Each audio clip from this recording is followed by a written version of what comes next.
walk in my shoes. That's an important concept when it comes to evangelism. Empathy and understanding, not condemnation, when presenting the gospel. Finding common ground. We're going to look at that today as we look at the last session in our unit entitled Identity, My Life of Faith. We're in session 6. It's called Life on Mission, out of 1 Corinthians chapter 9, verses 19 through 27. And the point is, we can better share the gospel when we step into the shoes of others.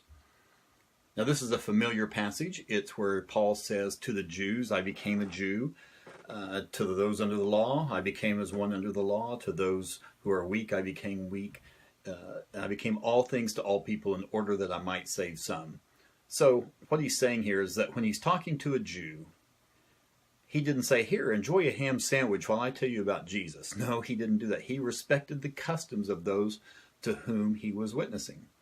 Now, this is a key evangelism strategy that you'll see in most evangelism methods. That is finding common ground. That's where you start, is with common ground with people.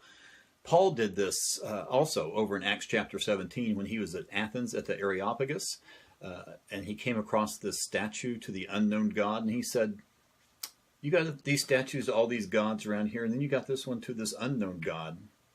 Let me tell you about him. So he found the common ground. He found a link that he could tie in the gospel message to. Now, at the end of verse 22, where Paul says that he does all these things that he might save some. Now, that word save is a very heavy theological word, especially to us Baptists. But it also can have more of a general meaning as well. And Paul here, of course, is not saying that he is doing the saving. He's not saying that. Of course, we know that that is God's work. Paul is just the messenger. But he is warning people that the path that they are on will lead to eternal destruction, will lead to eternal separation from God. It's kind of like flagging down somebody on the, you've seen those movies, they're trying to flag somebody down, that the bridge is out.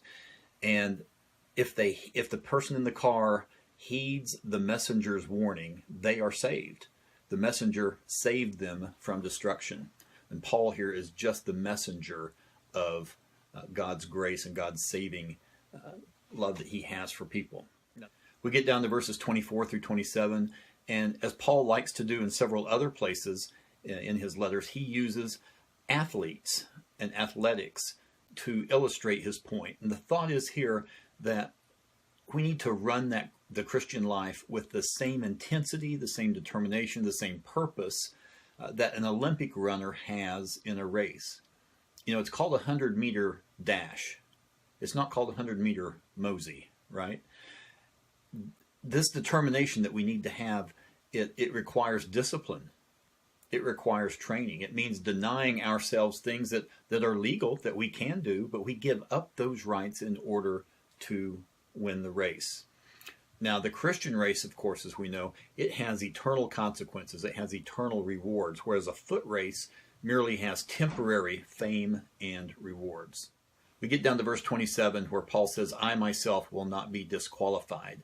He's talking here of his service and his reward. He's not speaking of his salvation.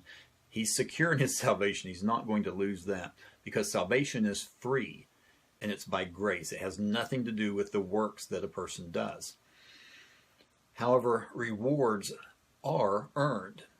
We can look over in 2 John, verse 8, and find a supporting verse there for that. Also, if we look in 1 Corinthians chapter 3, verses 12 through 15, Paul talks about here about losing those rewards that will burn up like wood, hay, and stubble. Those things that are temporary, those works that we do of our own power, of our own volition, instead of the Spirit-led and Spirit-empowered works for God.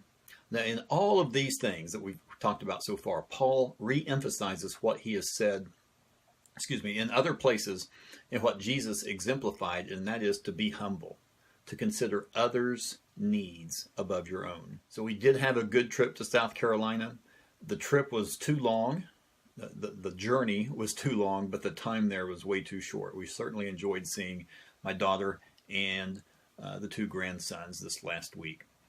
Don't forget that it's important to form relationships in your class. We got the summer coming up. Excellent time for outdoor barbecues and get-togethers and swimming and bowling and eating and all these things. It's a good time to do that, to develop those relationships in your class outside of the four walls of Sunday school. Now that'll lead us into our next unit in June, which talks about real relationships and how to develop those. So that's all for this week. Pray for your class. Have a great Sunday.